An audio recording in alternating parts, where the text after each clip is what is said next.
బులెటిన్లో మరో breaking news చూస్తున్నాం. ఫార్ములా ఈ కార్ రేస్ రోజుకో మలుపు తిరుగుతోంది. బీఆర్ఎస్ వర్కింగ్ ప్రెసిడెంట్ కేటీఆర్ మరి కాసేపట్లో ఈడీ విచారణకు హాజరు కానున్నారు. ఉదయం 10:30 గంటలకు నందినగర్లోని ఆయన నివాసం నుంచి ఈడీ కార్యాలయానికి వెళ్లనున్నారు. వాస్తవానికి ఈడీ విచారణకు జనవరి 7వ తేదీనే ఆయన వెళ్లాల్సింది. కానీ సుప్రీంకోర్టులో క్వాష్ పిటిషన్ విచారణ నేపథ్యంలో కేటీఆర్ గడువు కోరడంతో నేడు రావాలని ఈడీ మరోమారు నోటీసులు ఇచ్చింది. ఇప్పటికే ఈ కేసులో senior IAS Arvind Kumar, BLN రెడ్లను ఈడీ విచారించింది. దీంతో ఇవాళ జరిగే పరిణామాలపై అందరిలోనూ ఆసక్తి నెలకొంది. ఈడీ విచారణ అనంతరం అరెస్టు చేసే అవకాశం ఉందని తెలుస్తోంది. మొత్తానికి ఏం జరగబోతుందనేది ఉత్కంఠగా మారింది.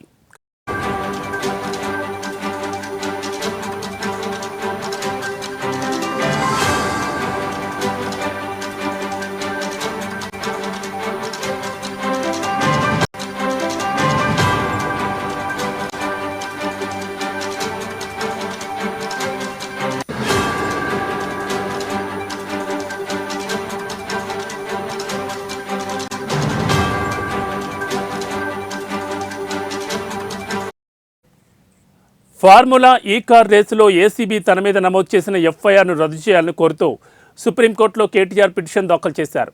దీనిపై 2025 జనవరి 15వ తేదీన విచారణ చేపట్టిన అత్యున్నత న్యాయస్థానం డిస్మిస్ చేసింది. హైకోర్టు ఆదేశాల్లో జోక్యం చేసుకోలేమని స్పష్టం చేసింది. అంతేకాకుండా ఈ కేసు పూర్తి స్థాయిలో విచారణ జరగాలని సుప్రీం అభిప్రాయపడింది. దీంతో కేటీఆర్ ఈ కేసులో విచారణ ఎదుర్కోనున్నారు.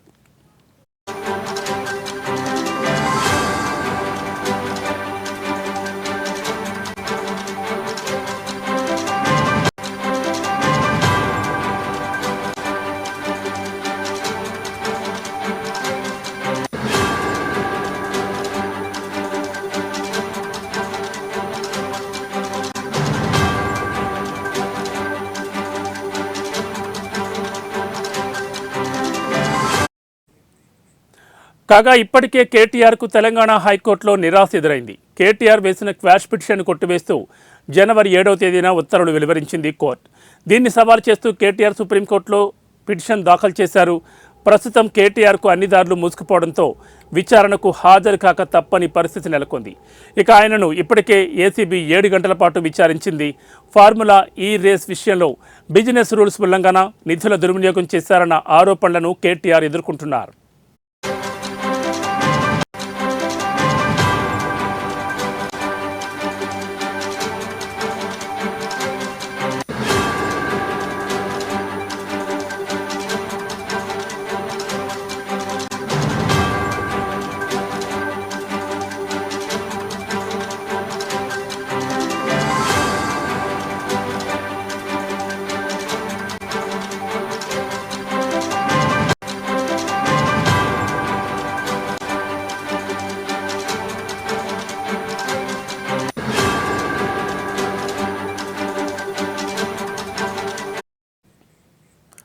రెండు 2023లో గత బీఆర్ఎస్ ప్రభుత్వం హయాంలో నిర్వహించిన ఫార్ములా ఈ కార్ రేసుకు ఆశించిన ఆదాయం రాకపోవడంతో ప్రమోటర్ తప్పుకున్నారు.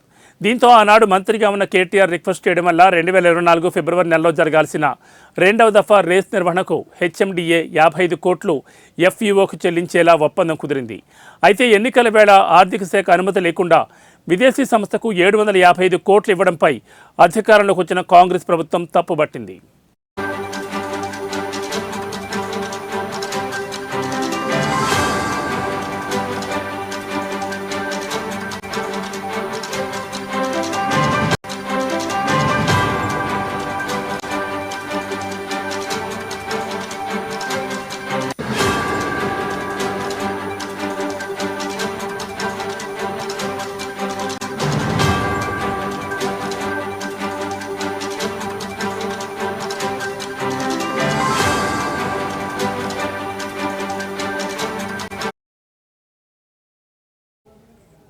కాగా కేటీఆర్ మౌఖిక ఆదేశాలతోనే చెల్లించినట్లు పురపాలక శాఖ కమిషనర్ విచారణలో తెలిపారు.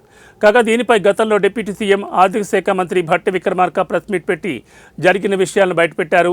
దీనిపై విచారణను ఏసీబీకి అప్పగించింది రేవంత్ సర్కార్. ఈ కేసులో పూర్తి వివరాలను బయటకు రాబట్టేందుకు మాజీ మంత్రి కేటీఆర్ అరెస్ట్ చేసి విచారణ చేయాలని ఏసీబీ అధికారులు నిర్ణయం తీసుకున్నట్లు సమాచారం. ఈ క్రమంలోనే కేటీఆర్ అరెస్టు అనుమతి కొరకు గవర్నర్కు లేఖ రాశారు. దీనిపై రాష్ట్ర గవర్నర్ ఎలాంటి నిర్ణయం తీసుకుంటారు, కేటీఆర్ను అరెస్టు చేస్తారా అనే ప్రచారం రాష్ట్ర రాజకీయాల్లో జోరందుకుంది.